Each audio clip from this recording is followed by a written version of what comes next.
नमस्कार, मैं राजेश श्री अरविंदो सोसाइटी की तरफ से आपका स्वागत करता हूं। हम आपको शिक्षा में शून्य निवेश नवाचार कार्यक्रम ZIA द्वारा संकलित रोचक नवाचार के बारे में बताएंगे। हम इनोवेटिव पाठशाला के अंतर्गत NCERT की कक्षा 5 की हिंदी पुस्तक के पाठ 14 बाघ आया उस रात में नवाचार शब्द सागर का क्रियान्वयन हम देखेंगे। सबसे पहले मैं इस प्रस्तुत पाठ का सारांश आपको बताना चाहता हूँ। ये एक कविता है जो कि एक बाघ पर आधारित है, जिसका नाम बाघ आया उस रात है। अगर हम इस नवाचार शब्द सागर की नवीनता की बात करें तो इसमें जो प्रस्तुत पाठ में जो शब्द प्रयुक्त किए जाते हैं उससे छात्रों को शब्दावली तैयार की जाती है और शब्दावली तैयार करवाने के साथ ही में जो व्याकरण कौशल है वह छात्रों का बेहतर होता है। अगर हम इस नवाचार के क्रियान्वयन की बात करें तो नवाचार के क्रियान्वयन में प्रस्तुत पाठ में से शब्दावली तैयार की जाती है। जो शब्द सागर का निर्माण भी कराया जाता है, जैसा कि नाम से ही स्पष्ट है कि शब्द का सागर बनाया जाता है। तो जितने ज्यादा शब्द होंगे उतने ही अच्छे वाक्यों का निर्माण जो छात्र हैं वे कर सकते हैं। अगर हम बात करें कि अवधि की, तो इसमें कितना समय लगता है इस नवाचार के क्रियान्वयन में, तो ये समय मात्र 20 मिनट का है। आगे हम बात करते हैं पूर्व प्रबंधन की। पूर्व प्रबंधन में जो शिक्षक है उनको एक रंगीन पेपर और एक गत्ते के बॉक्स इसकी उन्हें आवश्यकता होती है। आइए हम बात करते हैं जो शिक्षकों के लिए निर्देश है इस बारे में।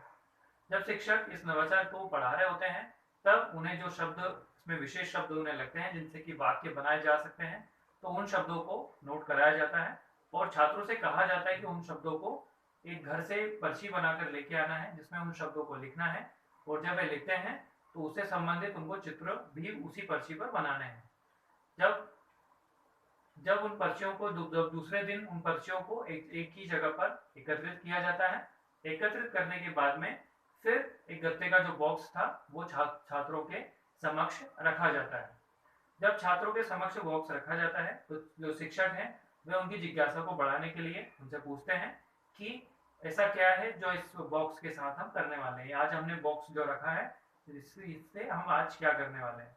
तो वे जो छात्र हैं उसका उत्तर दे देते हैं, या तो कहेंगे खेल खेलने वाले हैं, या कह सकते हैं पता नहीं।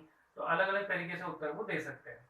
तो इसमें जो प्रश्न पूछने से ये एक सामान्य सा प्रश्न है जिसका उत्तर भी सामान्य सा ही दिया जा सकता है। तो इसीलिए जो जो छात्र हैं उनमें ये खूबी विकसित होती है कि वे बोल सकें और बोलने का कौशल उनमें उनका विकसित होता है। आइए आगे हम बात करते हैं। इसमें तो जो प्रश्न है उसको और ज़्यादा बढ़ाया जा सकता है, उसको रोचक किया जा सकता है कि आपने बिल्कुल सही समझा, इससे आज हम खेलने वाले हैं और इसे कौन सजाएगा आके। तो कोई भी छात्र इसमें जो भी सजाने में जो भी रचनात्मक हैं छात्र वे इसे सजाने में शिक्षकों का सहयोग करते हैं, और एक जो छात्र है उससे शब्द सागर इसमें लिखवाया जा सकता है बॉक्स के ऊपर। अब जितनी सारी पर्चियां एक जगह पर एकत्रित की गई थी वो सारी की सारी पर्चियां इस बॉक्स के अंदर डाल दी जाती है। इसके बाद जो छात्र हैं उनको एक एक कर बुलाया जाता है और इसमें से पर्ची उठाने के लिए कहा जाता है। यहाँ पर इस बात का शिक्षकों को ध्यान रखना होगा कि जो छात्र हैं उनको एक एक करके ही बुलाना होता है, और उसके बाद जो आखिरी तक भी जो छात्र बैठा हुआ है उस तक भी आवाज पहुंच सके, तो इस तरीके से छात्रों को वो जो शब्द आता है उसे बुलवाना होता है। आइए हम इसे उदाहरण के साथ समझते हैं।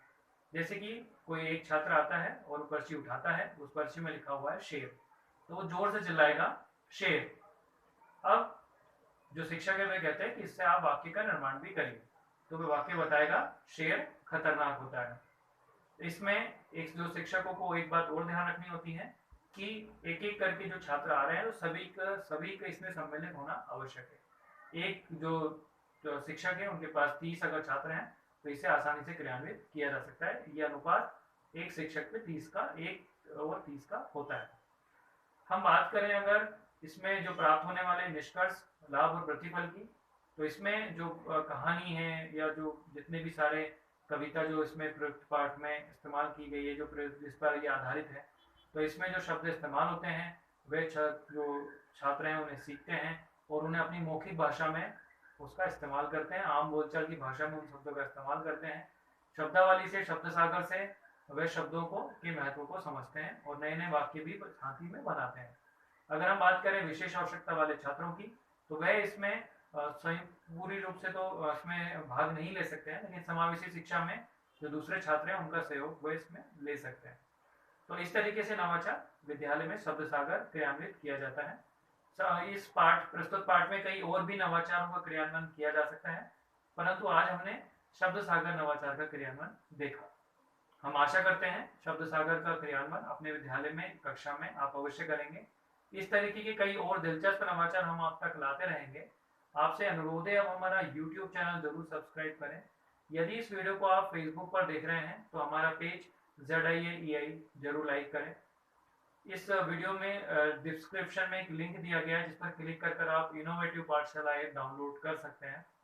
इस वीडियो को देखने के लिए और लाइक करने के लिए आपका बहुत बहुत धन्यवाद।